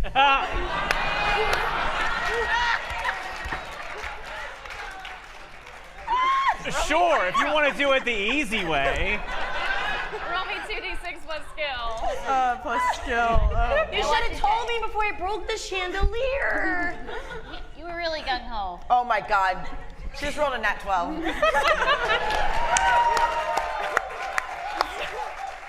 So I just. with the most chill, nonchalant wave of your hand, suddenly the circle that was still kind of illuminating around you just fades off. All the icicles around you almost just kind of melt, and the circle fades away. And Captain Gwen, you notice that there was a third circle over to the right, and it appears and then fades away. Perfect. How much does the radius affect? Does it like change the door or inside the VIP room? No, it was like 3 circles right in front of the door. That's all the magic she dispelled and didn't affect anything else? Up to the door. Great. Cool. Open the door. Is there still a magic spell on the door? I will say because Captain Gwen used the spell magic and all these magical traps were very close to the door, it did affect the door because it was a nat 12. And so yes, you can open the door, Betty. Yay! Whoosh! What's inside? I look inside. You can roll 2d6 plus canny. I'll use regular dice right now. Oh, cool. 10, 12. Ooh. Wonderful. A good roll. What's inside here? You notice 3 things. The window has been closed. Yep.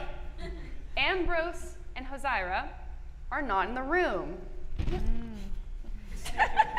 And Betty, because of your past and because of your skills, you pick up on the tiniest detail. And you notice that the ice sculpture is slightly turned a different angle. I knew it. The swan was suspicious. It was an icicle. There's an ice mystery afoot. Now, should we look at the ice sculpture, or you turned? The ice sculpture turned. Can we detect magic on the ice sculpture, or like? I can shatter it. Nope. I'd like to remember if there were any context clues that any of the people that we interviewed were particularly cold, or there was a glass of ice next to Lucard, or something like that, where all the pieces come together. Go back into your mind palace. Yeah. I consult my demon dad, and I'm like, hey, Dad, did you see anything that I didn't see? Hannah Holmes. Roll me 2d6 plus canny. I'm gonna fail this, but just thought I'd give it a shot. That's not bad. 8. In your mind's eye, you kind of remember a cold sensation in a few places, but you can't pinpoint where they were. Well, never mind, everyone. Possibly the hall, possibly the entryway, but you can't differ between the two. I also was really cold in front of the door. I talked to myself about this, so. Just cold. It's just a theory, but it does seem like someone whose whole family was lost to fire might become obsessed with ice as an alternative type of magic. They're watching us with this swan. You know that. What? Look. Rat Queens, I have this question for you. We're gonna go Phoenix right here a bit. Are you ready to persecute someone?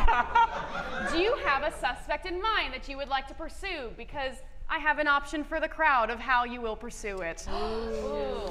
I think it's Ambrose. Yeah, I think we want Hey, I think it's Ambrose. I definitely think it's the card. What do you guys think? His handwriting's. Can we phone a friend? Yeah. Mark Meir, what do you think? I'm genuinely confused. I think it's the card.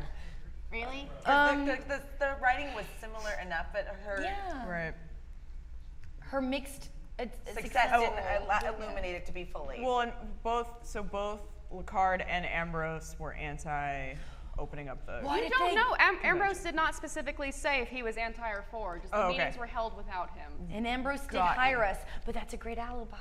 Also, they might be working together. They're in cahoots. Also, we never talked to prosecutors outside, or not prosecutors, protesters. Maddie, I'm so impressed with you. You were so close. This is Bonnie talking, but I know. this is me too. I'm very excited about solving this mystery. Swan? This is all I can bring to He the did table. hire us, but to be fair, he might have hired us because he knew the kind of job we would do. That's why he wanted us to be here to do it. Your theory Yes, about he hired with cold is a good theory. He hired the. No offense. Oh yeah, he hired you. I mean, we're going to be offended Unprofessionals. now. Let's. To assist with the professional. It's fine. No. It's like you didn't go to I mean, I feel like I already said it in a nicer way, and you just made it meaner and repeated what I said. Yeah. Cold-hearted. Sorry. I mean, Part I'm of just. the- Cold-hearted. No, me. It's part of the. Rat Queens. Part of my. Who is it going to be? Ambrose. Vote. Oh yeah, Lucard. Are we taking a vote? Yeah. Oh dear. It's between those two. Oh no. I'll say Ambrose. The fire I stuff still is think very it's Zyra, but suspicious. I think but they might be working together. Then the but- handwriting. I'll say Ambrose. Okay. I don't want to prosecute a gray fox. I'll go with Ambrose. Haha. 4 against 1. He has one of the dimples or something. You'll regret this. Probably. I mean, yeah. I'll keep living my Well, life. if there's it's nothing fine. suspicious about it, I we know regret that a it's lot the of card. things. I'm still in training, so. Maddie, this was just. Anyway, fine, everyone. Ladies and gentlemen, now it comes to your part. You get to decide how the Rat Queens do it. Are they going to set a trap and wait for Ambrose to arrive? Or are they gonna go pursue him guns blazing?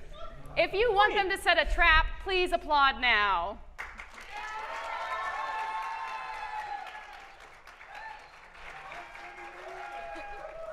All right. If you want them to go in guns blazing, please applaud now.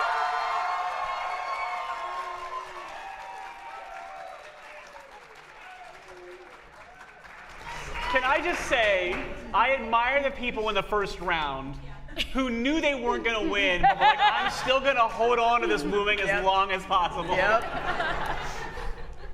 Wonderful.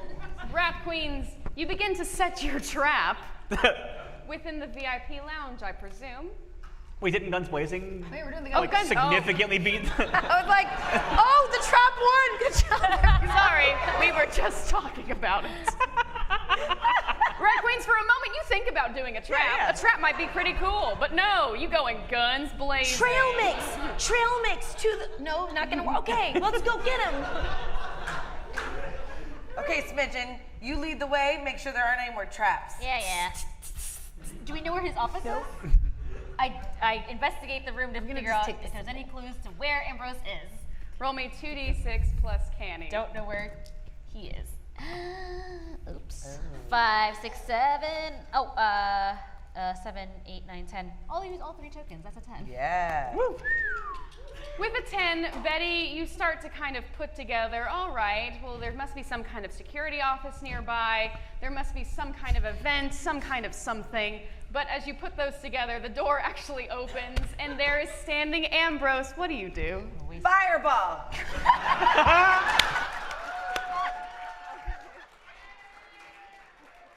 Roll me 2d6 plus skill. Oh no, this is so bad for his. Oh my God. I'm gonna trigger him. Did you not think this through? I hope he is guilty, otherwise we're terrible I failed people. anyway. We're horrible people. I failed anyway. Okay, I don't want to burn the building down. So oh, never mind. That It's was, a 5. I might, because it's you a might fail. try. It's okay. There's a swan. I'm ready. Let's Great. put it out. Great. Funny you should mention the swan. Hannah, as soon as you try to send your fireball, almost instantly it just evaporates.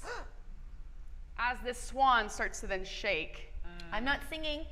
And you start to see one wing break out, another wing break out. Damn it. As this swan becomes bigger and bigger and just transforms into this room, crashing and crushing the refreshments table into a pulp as it becomes this giant swan ice golem, as Ambrose just looks up in horror, turns white, and passes out. I was right. All right, that's not all. Slow clapper appeared, y'all. Nope. Oh. All the protesters outside started clapping. And it echoes. Magic. Lucard slow claps as he steps over the body of Ambrose. We were way off. stepping on his coat and kind of tugging, like just squirting it into the ground, just squishing it into the ground as he walks in. Seems rude. Oh, you almost did my job for me. Without Ambrose, without Melaine, I can ensure that nobody ever enters ConjureCon who is not a magic person. So thank you. I hit him with the axe. Right during his villain speech. Yeah. Roll me 2d6. We don't care about his motivation. We don't need to hear his speech. He's a racist bastard. Yeah. Yeah, we got his motivation. Okay, so that's a 7. With a I used them 7, all, yeah.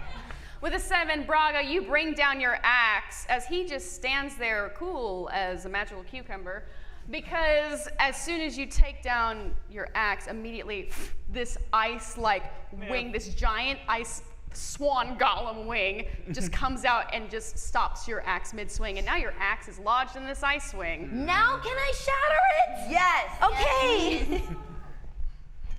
Roll me 2d6 plus heart. 9. Yeah. Hold on. Tuning. A minor. Wow!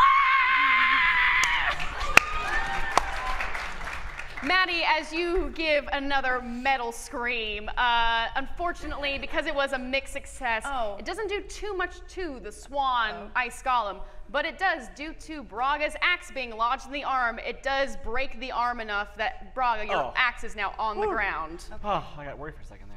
But then the ice golem immediately takes its arm and then slings it at you. It's now shattered, kind of broken, chipped arm. Oh, great. Would anyone else like to do anything? Is there a chandelier in the room? Did I break the chandelier? Now you broke the chandelier outside. There is a chandelier in this room. Perfect. I want to jump up onto the windowsill and throw my dagger at the chandelier attachment to crush the swan, maybe. Roll me 2d6 plus skill. I feel like it's candy though, but okay. 8, 9. With a 9, Betty, you're able to jump up to where the chandelier is. You throw one knife, and it gets the rope about halfway, and now you see that the chandelier is barely hanging on. So on your next turn, perhaps you can do something. If the wing is going for Maddie and I'm right there, I would jump in front of the wing. I couldn't get my axe or anything, but I would jump in front and take the hit. Roll me 2d6 plus guts. Okay. Actually, 2d6 plus heart. Okay. Thank you. You're welcome. Y'all should move because the chandelier's gonna fall. I got a 10. Great. Braga, you take that impact of that ice golem, but because it was a 10, luckily you know, with your armor on, you know exactly where to stand, and so that your armor takes all of the force. Unfortunately, this force, it doesn't pierce through your armor, but it does push you and Maddie back kind of against the wall now, as this ice swan golem now has you pinned. Gwen, you wanted to do something? Yes, I wanted to, because I see Betty try and hit the chandelier, and I get it. I'm gonna magic missile and try and finish it off and knock the chandelier so it drops. Great. Roll me 2d6 plus skill. Okay. What's my skill? Not great. Okay. 3, 4, 5. Woof. Hey, we should have kept those second chances. Yeah, we should have. Is that how this game works? Yeah, kind of, yeah. Gwen, as you try to aim towards the chandelier to shoot your magic missile at it, unfortunately, in a last moment, you almost, for some reason, just for some unknown reason, your foot slips and your arm misses, and your wand immediately aims towards Betty. Oh, shit. Yes. Betty, you are hit in the ribs with this magic missile, and you are sent falling down from kind of this beam in this VIP room onto the ground as you feel like your back you feel a little pop in your back as you take 5 points of damage. Not my back again, guys. Seriously, every time. And find yourself prone on the floor. Ew, sorry. I'm going to show you how a mage really does Please it. do. And now that... Just fireball already, Hannah. We know we're gonna do it. It's your Expelliarmus. Wow. Is this what you think of me? Yes. I mean, yeah, she's said it multiple times. As I'm slumped against the wall, I pull up. Go, Hannah. It's like over my shoulder. Like, Is this waving?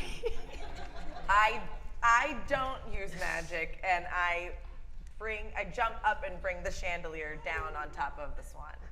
Ooh. This is like a 10-foot tall room. I might use magic to jump up to do that then.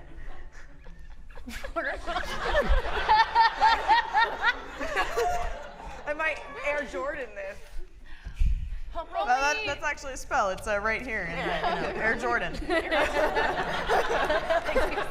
Jordan. Roll me 2d6 plus skill. 6. how mathematically exactly do we keep rolling this many fails on this No, game? this is great. I'm loving it. As soon as you cast, Eris Jordanus on your feet, you unfortunately cast it a little too powerful, and suddenly, Hannah, you go craning into the ceiling as you pierce through the wooden beams. Did I make myself a magic missile? Yes, and you missiled yourself into the ceiling, and you're now stuck there.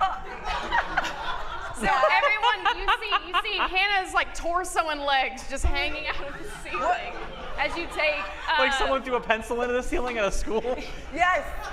Hannah, as you feel your head pierce through these wooden beams, and you take 3 points of kind of like bludgeoning head damage. Oh. So, what were you trying to show us? Shut up, bitch. Why didn't you see the fireball? Lucard has now taken a seat on one of the lush couches, and is now Eating now popcorn. He's summoning a drink, and he's just like, he's got a different book. He's reading his own book. He's like, I would like to backflip over there and kick the drink into his face. Ooh. roll me 2d6 plus skill. Canny. 4, 5, 6, 7, 8, 9. Wonderful. I say yes. You manage to do a backflip and you kick the drink in his face. Doesn't shatter, just gets him all wet, and that makes him mad. But now you are right there. As soon as the drink is gone, his free hand that was not holding a drink, it now grabs you. No, my back hurts. No. Braga and Maddie, you're still pinned against this wall with this ice golem kind of like. Yeah, I'm gonna try and, I'm gonna try and squeeze a little bit, and I see Betty being held, so I'm gonna pull out the book that he signed and be like, jerk! And just try and maybe not scream at that first though, because then that'll acknowledge the fact that I'm throwing it. But I want to just kind of throw it hit in the head, because I'm assuming the swan won't like see a book as a weapon, but paper cut. Books are our most valuable weapons.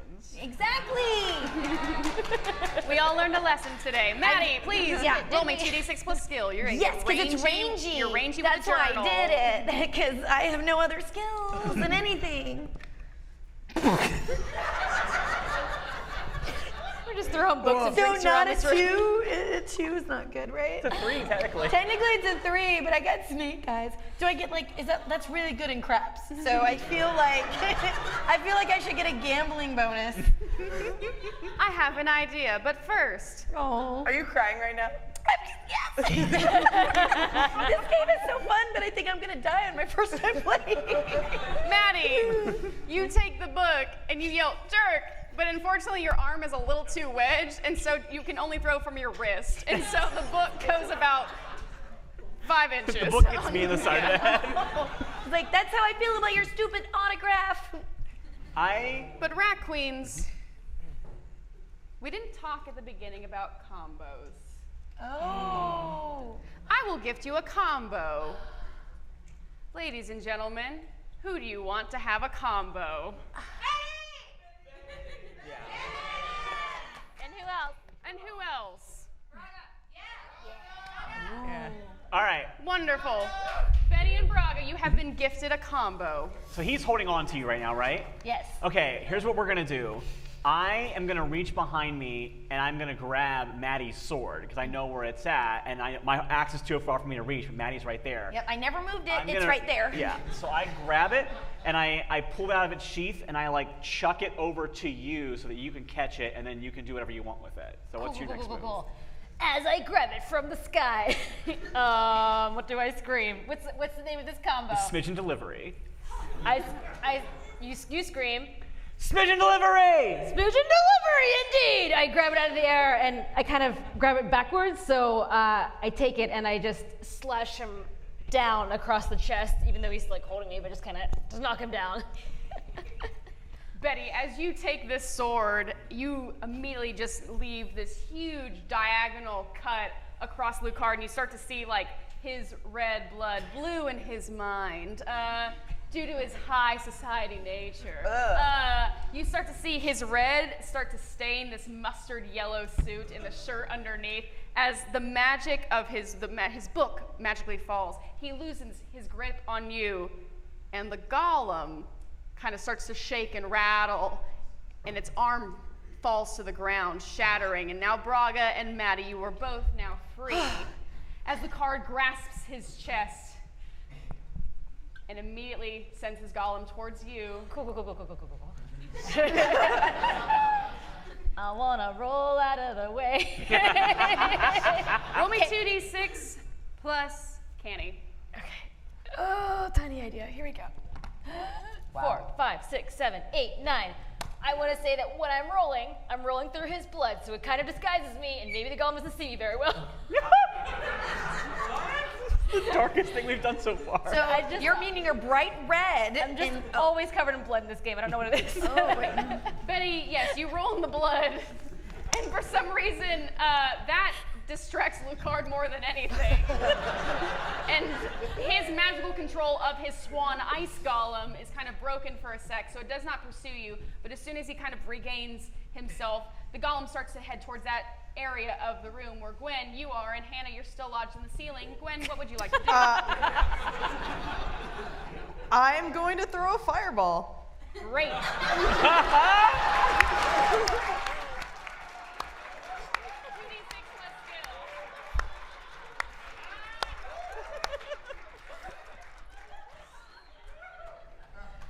Nope. I never want anyone to fail more in my life. 4. We're really bad We're rollers really bad today. rollers. It's a tough system.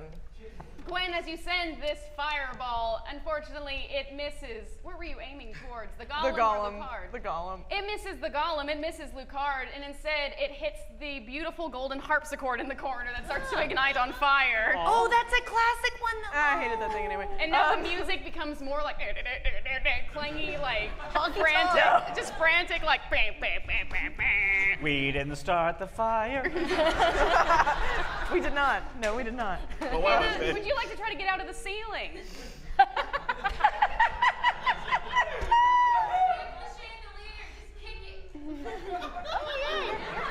I kicked the chandelier. Roll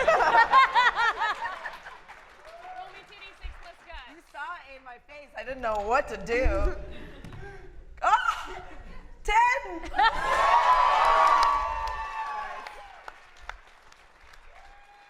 Heck yeah, where are you in studio, man? Wonderful with the 10, Hannah, yeah, with just one. Actually, you describe it to me. No, I kick it and it falls. Great. I'll do Such it. poetry. I'll do that with just a little bit more detail. Okay, great. Hannah, you suddenly kind of, as you feel yourself just wedged, you can't really like move. Your arms are kind of pinned against you. You can't really move your arms, but you feel, you like know that you're very close to that chandelier. As you feel, you start to kind of rock your torso back and forth.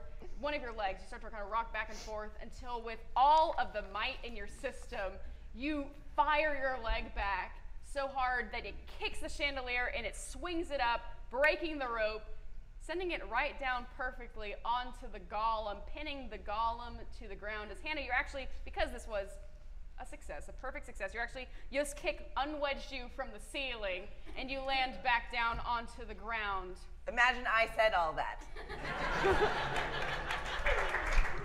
Lucard, now on his knees with one hand holding him up, the other hand trying to hold his gaping wound together, is breathing more and more heavily as the ice golem starts to shatter and shake underneath the weight of the chandelier, his magic seeping from his body, his control leaving the ice golem. What do you all do? I walk up to him. Well, hold on. You're in the ceiling. No, You fell. Sorry. How high are you? I got really excited. I walk up to him. Lucard, you know what I know about magic? What do you know, dropout? Oh, he's so dead. I just start playing the death march. Dun, dun, dun, dun, dun, dun, dun. If Madame Elaine taught me anything, is that no amount of schooling, no amount of blood, no amount of necromancy, demon dadding, or book writing will make me a better person. And you suck. And I jab my wand into his eye. Can I help her? Because I'm right there. I'm also playing the Death March. That's great motivation. Yes, we're both helping. Yeah. Can I roll an extra D5 for inspiration? Or D6? I will say, roll your Hannah Bond, and we'll see what happens. Hannah Bonds. Oh, 12! Oh my God. Also a 12. Oh, man. Wait. Why is this?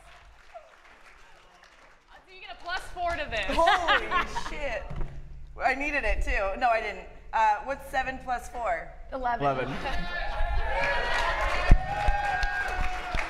You take this wand, and yes, you just immediately, it goes through your eye, his eye, and Hannah, as you're almost piercing it, you feel the magic like coursing through your hand, almost creating this magical blade around it, as suddenly you feel your wand go out through the other side of his head. You have pierced it so hard.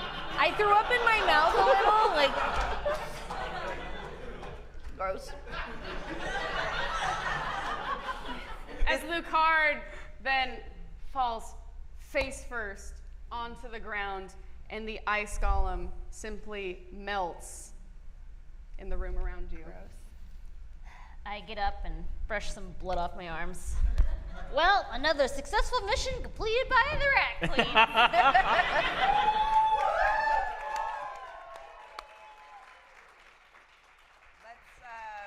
Let's wake Ambrose up and get paid.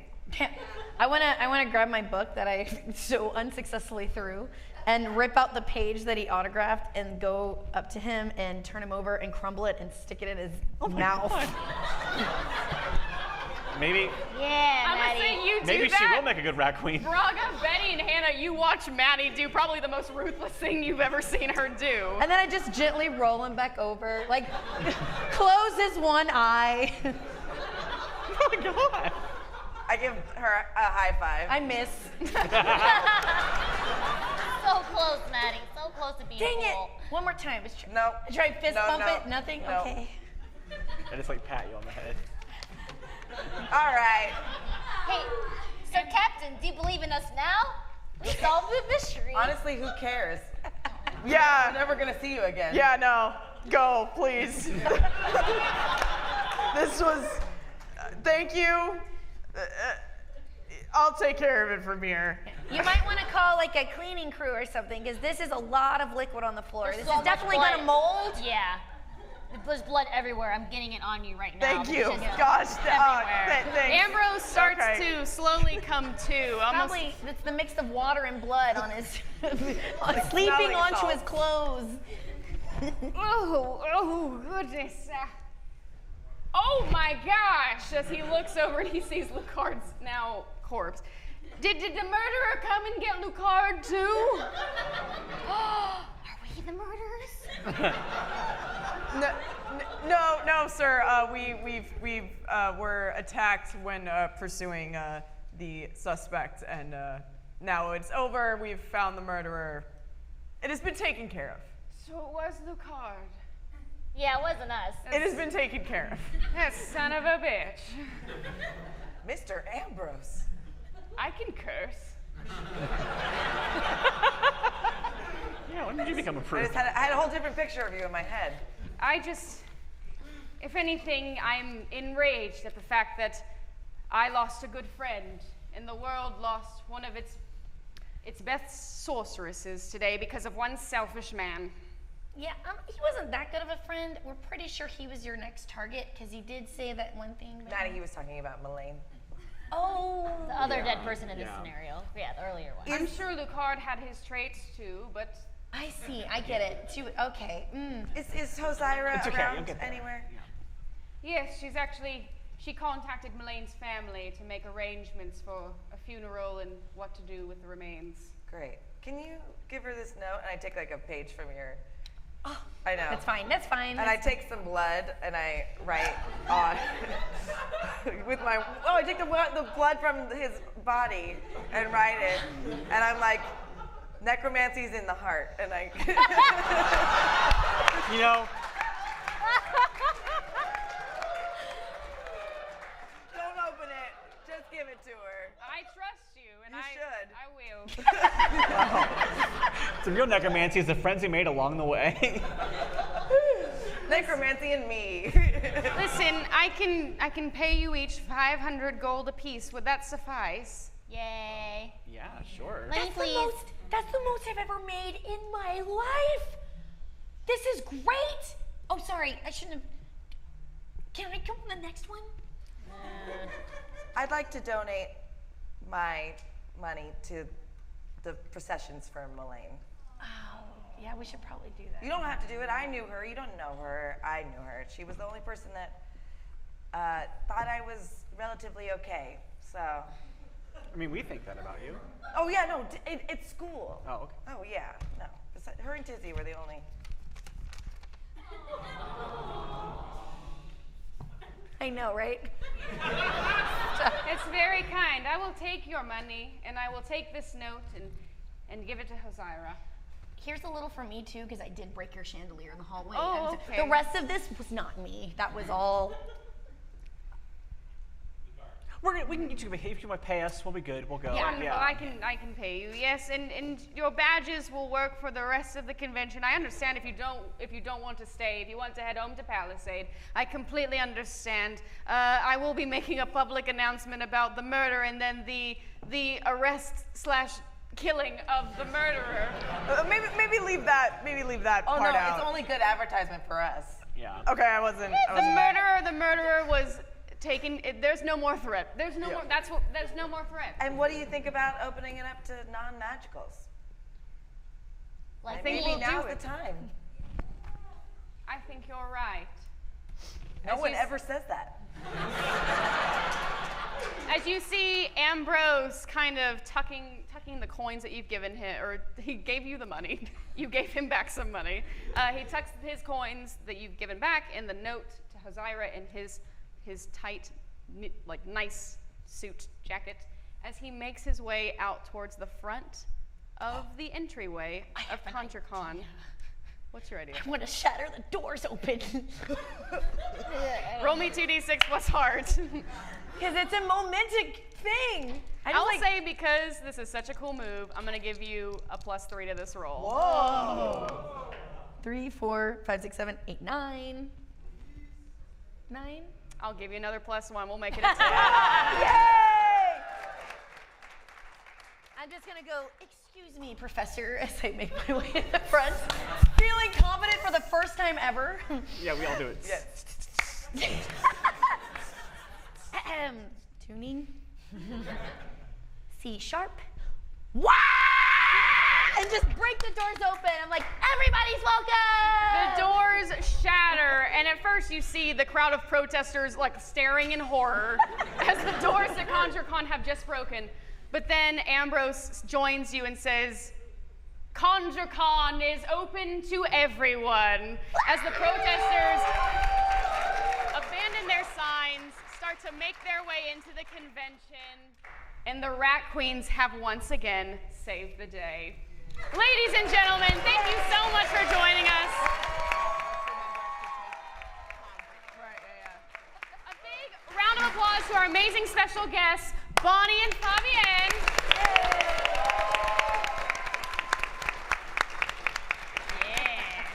We, of course, are your Rat Queens. You can catch us every Wednesday at 7 p.m. Pacific time on Hyper RPG on Twitch. We have an ongoing campaign right now that, yes, has to do with prophecies, gods, and whatnot. And we'd love to have you tune in if you are interested.